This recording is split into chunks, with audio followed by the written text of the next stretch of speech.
नमस्कार मंडळी, सुनीस किचनमध्ये तुम्हा सर्वांचा मनापासून स्वागत. आज आपण कुरकुरीत अशी कोथिंबीर वडी बनवणार आहोत. जास्त कोथिंबीर आणि कमी पिठाचा वापर करत आज आपण ही कोथिंबीर वडी बनवणार आहोत, जे संध्याकाळचे चहा बरोबर किंवा आपल्या डाळ भात बरोबर अगदी परफेक्ट जाते. बनवायला अगदी सोपी आणि खायला मस्त कुरकुरीत अशी आजची ही कोथिंबीर वडी होणार आहे. तर चला करूया रेसिपीला सुरुवात.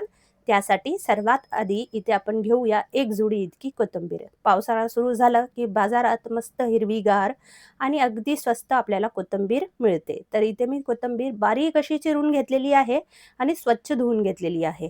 आता आपण एका बाजूला कोथिंबीर ठेवून घेऊया. त्यानंतर आज आपण तांदळाच्या पिठाचा वापर न करता पोह्यांचा वापर करणार आहोत.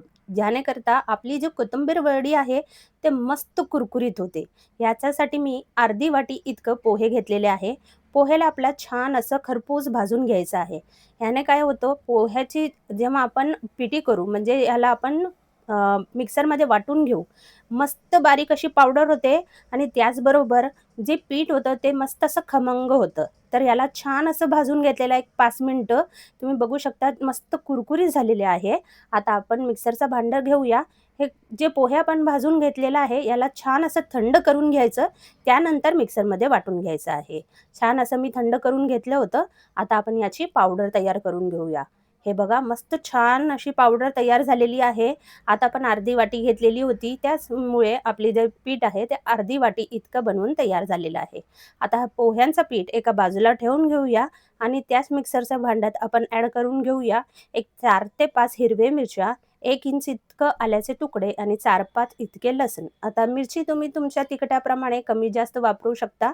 मी इथे जे कमी तिखटाची मिरची असते ते 4-5 घेतलेली आहे. याला सुद्धा आपल्याला मिक्सरमध्ये जाडसर असं वाटून घ्यायचं आहे. पाणी न वापरता आपल्याला हे मिक्सरमध्ये वाटून घ्यायचं आहे. खूप बारीक अशी पेस्ट आपल्याला याची करायची नाहीये. जाडसर असं आपल्याला हे वाटून घ्यायचं आहे. तुम्हाला हवं असेल तर तुम्ही खलबत्त्यात सुद्धा जाड-मोठं ह्याला वाटून घेऊ शकता. आता हे सुद्धा आपण एका बाजूला ठेवून घेऊया. आता आपण मस्त जी आपण बारीक चिरलेली कोथिंबीर होती याच्यात आपण अर्धा चमचा इतकं लाल तिखट, पाव चमचा इतकं हळद, अर्धा चमचा धनेपूड, त्याचबरोबर चवीपुरतं मीठ ॲड करून घेऊया आणि कोथिंबीर वडी आणखी कुरकुरीत खुशखुशीत व्हावी त्याकरता 2 चमचे इतके पांढरे तीळ आपण याच्यात ॲड करून घेतलेले आहे. हे जर सर्व जिन्नस जे सुके आपले जिन्नस आहे याला छान असं कोथिंबीरमध्ये आपल्याला सर्वात आधी मिक्स करून घ्यायचं आहे. तर मंडळी आपण याला छान मिक्स करून घेतलेलं आहे. हे बघा या पद्धतीने. आता आपल्याला आपण जे आलं, लसूण आणि हिरवी मिरचीची जे ठेचा म्हणजे मिरची वाटून घेतलेली होती, ते पूर्ण आपण ह्याच्यात ॲड करून घेऊया. त्यानंतर पोह्यांची जी आपण पिठी बनवून ठेवली होती ते सुद्धा ॲड करून घेऊया आणि कोथिंबीर वडीला आणखीन मस्त अशी चटपटीत चव यावी म्हणून 1 चमचाभर इतकं लिंबाचा रस मी ह्याच्यात ॲड करून घेतलेला आहे. तुम्हाला हवं असेल तर 1 चमचाभर इतकं दही वापरलं तरीही चालेल. याने कोथिंबीर वडीची चव अजून वाढते. पोह्यांचं जे पीठ आहे याला आपल्याला छान सर्वात आधी याच्यात मिक्स करून घ्यायचं आहे. तर आज आपण जास्त कोथिंबीर आणि कमी पिठाचा वापर करून हे कोथिंबीर वडी बनवून घेणार आहोत. तर तुम्ही इथे बघू शकता सर्वात आधी आपण जे पोह्यांचं पीठ ह्याच्यात ॲड करून घेतलेलं होतं, याला छान असं चोळून आपल्याला मिक्स करून घ्यायचं आहे कोथिंबीरमध्ये. आपल्याला वरून कोणतंही पाणी ॲड करायचं नाहीये. जे कोथिंबीर मध्ये पाणी सुटतं त्याच पाण्यामध्ये आपल्याला हे पीठ मिक्स करून घ्यायचं आहे. त्यानंतर मी इथे त्याच वाटीने 1 वाटीभर इतकं चण्या डाळीचं पीठ म्हणजे बेसन घेतलेलं आहे. आता थोडं करत आपल्याला हे याच्यात ॲड करून घ्यायचं आहे. एकाच वेळी पूर्ण ॲड करायचं नाहीये कारण आपण वरून कोणतंही पाणी ह्याच्यात ॲड करणार नाही आहोत. जे कोथिंबीरचं अंगचं पाणी जे आहे त्यानेच आपल्याला हे जे गोळा आहे ते बनवून तयार करून घ्यायचं आहे. तर तुम्ही इथे बघू शकता हळू करत मी बेसनाचं पीठ याच्यात ॲड करून घेत आहे आणि छान आपल्याला याचा गोळा असं बनवून तयार करून घ्यायचा आहे. खूप घट्टही नको आणि खूप अगदी पातळही नको. अगदी तुम्ही बघू शकता मध्यम असा आपल्याला हे वळून घ्यायचं आहे. तुम्ही बघू शकता चमचाभर इतकं पीठ अजून उरलेलं आहे. हे आपण बाजूला ठेवून घेतलेलं आहे. आता एका डिशला ज्या डिशमध्ये तुम्ही वडी थापणार आहोत याला तेलने आधी छान असं ग्रीस करून घ्यायचं आणि जे गोळा आपण कोथिंबीर वडीचा बनवून घेतलेला होता ह्याच्यात असं छान असं थापून घ्यायचं आहे. आता थापताना खूप जास्त पातळही नको आणि खूप जाडही नको अशी आपल्याला हे जे पीठ आहे ते आपल्याला थापून घ्यायचं आहे.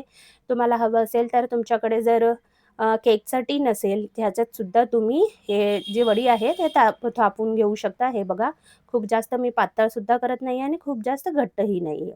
तर मंडळी, आजची रेसिपी तुम्हाला जरा जरी आवडली असेल तर प्लीज एक लाईक करायला विसरू नका. आणि तुम्ही कोणत्या देशातून, कोणत्या राज्यातून किंवा कोणत्या प्रदेशातून ही रेसिपी बघताय, मला कमेंट करून नक्की कळवा, म्हणजे मी तुमचे आभार मानू शकेल.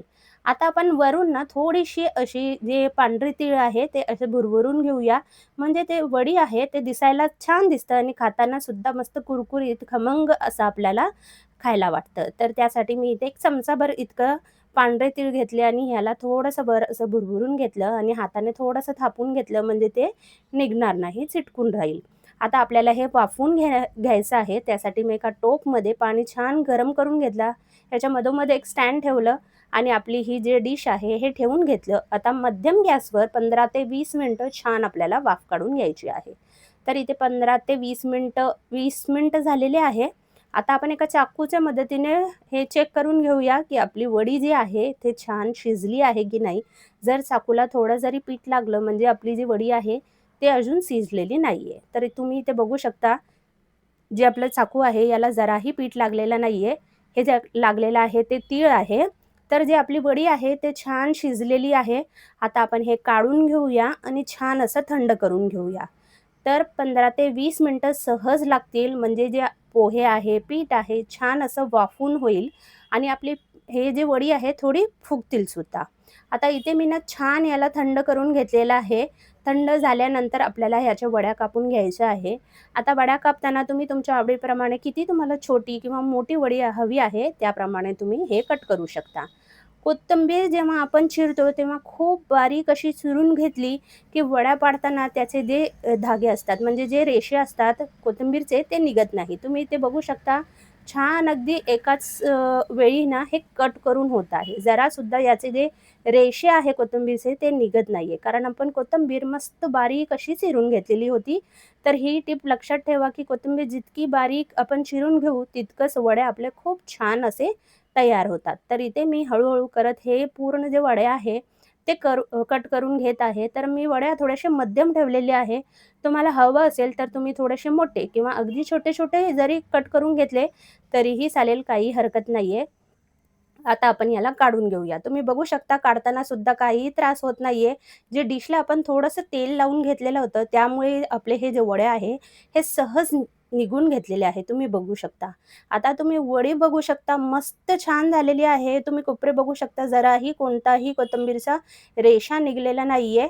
तर मस्त आपली ही कोथिंबीर वडी फुगलेली आहे छान. आता आपण ह्याच्याने जो कड्याचे जे वड्या आहे हे सुद्धा असं काढून घेऊया. आता तळताना सुद्धा आपण कमी तेलात हे वडी तळून घेऊ शकता आणि जितके कमी तेलात तुम्ही तळलं तरीही मस्त कुरकुरीत अशी आपली ही कोथिंबीर वडी बनवून तयार होते. त्यासाठी मी एक पॅन घेतलेला आहे. याच्यात मी 2 चमचे इतकं तेल ॲड करून घेत आहे. तुम्हाला हवं असेल तर तुम्ही अगदी डीप फ्राय केलं तरीही चालेल, काही हरकत नाहीये, किंवा एअर फ्राय केलं तरीही चालेल. म्हणजे तेलाचा जरासुद्धा वापर न करता आपण एअर फ्रायरमध्ये जरी याला फ्राय करून घेतलं तरीही मस्त कुरकुरीत होते. आणि अगदी असं 2 चमचे तेल टाकून शॅलो फ्राय करून घेतलं तरीही आपली कोथिंबीर वडी मस्त कुरकुरीत होते. कारण आपण ह्याच्यात जे पोह्यांचं पीठ वापरलं होतं, थोडंसं भाजून घेऊन त्याने आपली जी कोथिंबीर वडी आहे ना मस्त कुरकुरीत होते. म्हणजे आपण जेव्हा तांदळाचं पीठ वापरतो ना त्याने सुद्धा एवढी कुरकुरीत होत नाही, जितकी कुरकुरीत हे आपण जे पोह्यांचं पीठ टाकलं यामुळे होते. तर एका बाजूने छान असं गोल्डन कलर आलं, सोनेरी रंग आलं, की दुसऱ्या बाजूला सुद्धा आपल्याला ह्याच पद्धतीने तळून घ्यायचं आहे. तर मी ह्याला सुद्धा तळून घेतलेलं आहे. आता तुम्ही कलर बघू शकता, टेक्स्चर बघू शकता, मस्त आलेला आहे. आणि वर जे आपण थोडीशी अशी तीळ ह्याच्यावर ॲड करून घेतलेली होती. ह्यामुळे जी आपली कोथिंबीर वडी आहे दिसायला सुद्धा अगदी छान दिसत आहे. म्हणजे जेव्हा दिसायला छान दिसतं ना, आधी माणूस डोळ्याने खातो, त्यानंतर आपण ओठाने खातो म्हणतात ना, तसं आहे. दिसायला अगदी छान दिसत आहे आणि तितकीच कुरकुरीत. तर कशी वाटली मंडळी आजची रेसिपी, कमेंट करून नक्की कळवा. व्हिडिओ आवडला असेल तर व्हिडिओला लाईक करा, शेअर करा आणि सबस्क्राईब करायला विसरू नका. तर चला पुन्हा भेटूया. अशीच छान रेसिपी मी तुमच्यासाठी घेऊन येत राहणार आहे. तोपर्यंत मस्त खा, स्वस्त राहा आणि सर्वात महत्त्वाचं म्हणजे आनंदी राहा. धन्यवाद.